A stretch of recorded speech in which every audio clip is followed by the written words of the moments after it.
Hello dear students, friends welcome. இந்த வீடியோவில் 10th science physics பார்ட்டில் நம்ம முழுமையாக மதிப்பெண் எடுப்பதற்கு ஒவ்வொரு பாடங்களையும் எப்படி படிக்கணும், இது ஹாஃப் இயர்லி எக்ஸாமுக்கு மட்டுமல்ல, வரக்கூடிய பொதுத் தேர்வுக்கும் இந்த வீடியோ உங்களுக்கு ரொம்ப ரொம்ப யூஸ்ஃபுல்லாக இருக்கும்.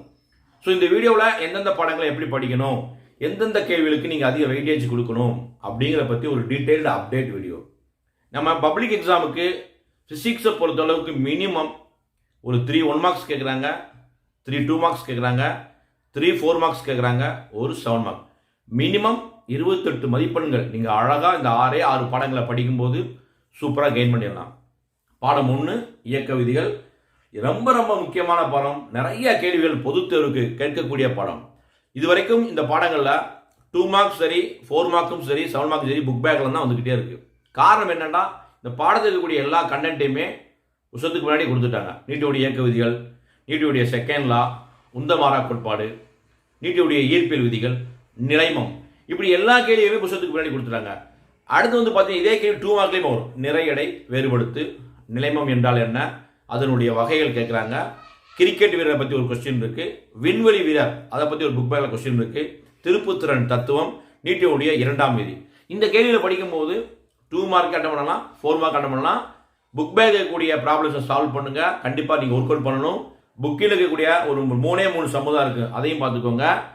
அட்டவணை 1.1, அட்டவணை 1.2, இதில் கிரியேட்டிவாக 1 மார்க்கும் கேட்கலாம், 2 மார்க்கும் கேட்கலாம்.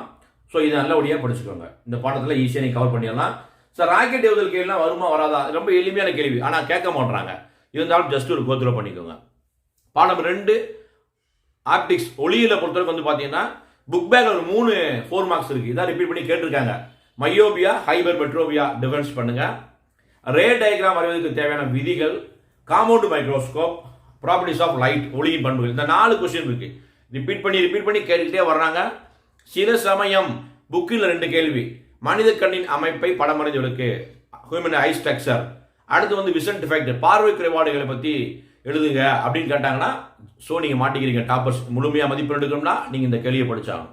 அடுத்து இந்த பாடம் ஸ்டார்டிங்லேயே இருக்கும். ஒளிச்சிதறல் என்றால் என்ன, ஒளிச்சிதழுடைய வகைகள், அதை நல்லா டீப்பாக படிக்கணும். அடுத்து பார்த்தீங்கன்னா டெலஸ்கோப் உடைய நன்மைகள் என்ன, குறைபாடுகள் என்ன, எளிய நுண்ணோக்கியுடைய பயன்பாடுகள் என்ன. ஸோ இந்த கேள்வி நம்ம புக்கில் படிக்கும்போது படிச்சிடலாம். புக் பேக்கில் 2 சம் இருக்குது, அந்த 2 சம்மையை ஒர்க் அவுட் பண்ணுங்க. எக்ஸசைஸ் எக்ஸாம்பிள் சம் ஒரு 3 சம் இருக்குது, அதையும் பார்த்துக்கோங்க. கம்பல்சரி சம்மில் எக்ஸாம்பிள் சம் கேட்டிருக்காங்க. பாடம் 3 பொறுத்து தெர்மல் பிசிக்ஸை பொறுத்தவரைக்கு புக் பேக்கில் 2 4 மார்க் இருக்குது. ஐடியல் கேஸ் ஈக்குவேஷன் டெரைவ் பண்ணக்கூடிய கொஸ்டின் இருக்குது. ஒரு எக்ஸ்பெரிமெண்ட் இருக்குது, உண்மை வெப்ப விரிவு தோற்ற வெப்ப விரிவை நம்ம கண்டுபிடிக்கக்கூடிய ஒரு எக்ஸ்பெரிமெண்ட் கொஸ்டின் இருக்குது, அதையும் படிச்சுக்கோங்க. புக்கில் இந்த பாடத்தை ஒரே கொஸ்டின் தான் இருக்குது. எக்ஸ்பான்ஷன் இன் சாலிட்ஸ், வெப்ப விரிவு, திடப்பொருளின் வெப்ப விரிவு, நீள் வெப்ப விரிவு, பரப்பு வெப்ப விரிவு, பர்ம வெப்ப விரிவு, இதை பேஸ் பண்ணி படிங்க. 2 மார்க்ஸ் பொறுத்தவரைக்கும் உங்களுக்கு தெரியும். இந்த பாடத்தில் பாயில் விதி, சார்லஸ் விதி, அவகாட்ரோ விதி, ரியல் கேஸுக்கும் ஐடியல் கேஸுக்கும் உள்ள டிஃபரெண்ட். இல்லை சம்மு வருமா சார், சம்மு மோஸ்ட்லி இதில் வரதில்லை, இருந்தாலும் உங்களால் படிக்க முடியும் அப்படின்னா படிச்சுக்கோங்க. நான் சொன்ன கேள்வி மட்டும் படிங்க. லெசன் 4 இது பெரிய பாடம். நிறைய டாப்பர்ஸுக்கு இந்த பாடத்தை மண்டை வழியாக இருக்கக்கூடிய பாடம். நிறைய ப்ராப்ளம் இருக்குது, நிறைய சம்ஸ் இருக்குது. புக்கிலே நிறைய சம் இருக்குது. ஆனால் புக்கிலேருந்து தான் ஒரு சம்மு கம்பல்சரி 1 மார்க்காக கேட்குறாங்க, கம்பல்சரி 2 மார்க்காக கேட்குறாங்க, 1 மார்க்லையும் வருது. ஸோ புக் பேக்கில் இருக்கக்கூடிய 4 மார்க்ஸ்லாம் படிச்சுக்கோங்க. ஆனால் உங்களுக்கு கஷ்டம் என்னன்னா, இந்த பேரலல் சீரியஸுக்கும் சீரியஸ் கனெக்ஷனுக்குள்ள டெரைவேஷனை டெரைவ் பண்ண ரொம்ப கஷ்டப்படுறீங்க.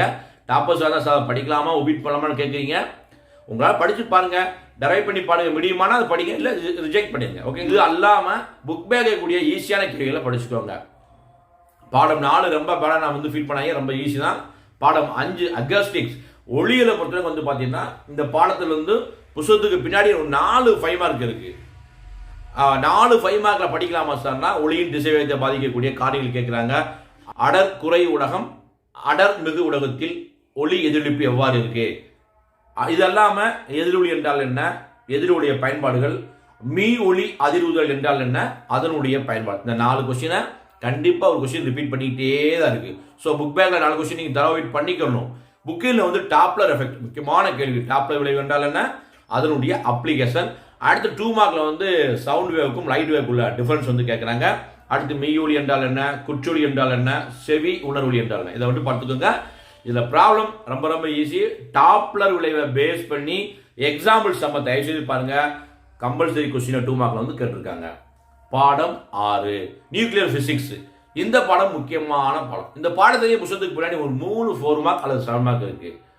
ஆல்பா பீட்டா காமாவை வந்து எப்படி கம்பேர் பண்ண அதோடைய பண்புகளை வந்து ஒப்பிடுறது, நியூக்ளியர் ரியாக்டரை பற்றி அதோடைய ஸ்ட்ரக்சரை பற்றி அதோடைய பாகங்களை பற்றி எழுதுறது. இன்னொன்று வந்து பார்த்தீங்கன்னா controlled chain reaction, uncontrolled chain reaction, இதை பற்றி இந்த 3 கொஸ்டின் மட்டும் தான் இருக்கு. ஸோ புக்கிங்கில் கேட்டாங்கன்னா ரேடியோ ஐசோடோப்புடைய அப்ளிகேஷன் வந்து கேட்பாங்க. அதுவும் இல்லாமல் கதிர் இயக்கத்தில் பயன்படக்கூடியவங்க என்னென்ன வந்து ப்ரிவென்டிவ் மெஷர் எடுக்கணும் அந்த கேள்வி கேட்குறாங்க. அந்த நியூக்ளியர் ரியாக்டரோட அப்ளிகேஷன் வந்து கேட்குறாங்க. Alpha decay, beta decay, gamma டிகேன்னா என்னென்னு கேட்குறாங்க. ஆல்ஃபா டிகே அதாவது ஆல்ஃபா சிதைவு, பீட்டா சிதைவு, காமா சிதைவை பேஸ் பண்ணி சம் இருக்குது, அதையும் படிச்சுக்கோங்க. ஸோ இந்த கேள்வியெல்லாம் நீங்கள் ரிப்பீட் பண்ணி படிங்க. இதோடைய பிடிஎஃப் லிங்க்கும் நான் டிஸ்கிரிப்ஷன் பாக்ஸில் கொடுத்துட்றேன். கண்டிப்பாக இந்த வீடியோவில் உங்களுக்கு ஏதாவது டவுட் இருக்குது, இயற்பியல் பகுதியில் மட்டும் உங்களுக்கு ஏதாவது ஒரு ஐடியா இல்லாமல் இருக்குன்னா இந்த ஃபிசிக்ஸை பொறுத்தளவுக்கு நியூக்ளியர் ஃபிசிக்ஸில் எக்ஸாம்பிள் சம் லாஸ்ட் இயர் வந்து பார்த்தீங்கன்னா கம்பல்சரி 2 மார்க்கில் கேட்டிருக்காங்க. ஸோ ப்ராப்ளத்துக்கு நீங்கள் அதிக முக்கியத்துவம் கொடுத்து படிக்கணும். ஏன்னா ஒரு கம்பல்சரி 2 மார்க் இருக்குது, ஒரு கம்பல்சரி 4 மார்க் இருக்குது, 7 மார்க்லேயுமே ஒரு பகுதி வந்து ப்ராப்ளம் கேட்குறாங்க. ஸோ நம்ம ப்ராப்ளத்தை வந்து ஒமிட் பண்ணக்கூடாது. ஸோ நல்லபடியாக படிங்க. ஏதாவது டவுட் இருந்துச்சுன்னா கமெண்ட்டில் வந்து பதிவு செய்யுங்க. அடுத்த வீடியோக்குள்ள கெமிஸ்ட்ரி பார்ட்டில் எந்தெந்த பாடங்கள் படிக்கணும், பயாலஜி பார்ட்டில் எந்தெந்த பாடங்களை படிக்கணும், ஒரு டீடைல்டு அப்டேட் வீடியோ பண்ணுறேன். இந்த வீடியோ பிடிச்சா லைக் பண்ணுங்கள், மறக்காம சப்ஸ்கிரைப் பண்ணிக்கோங்க. All the best. தேங்க்யூ.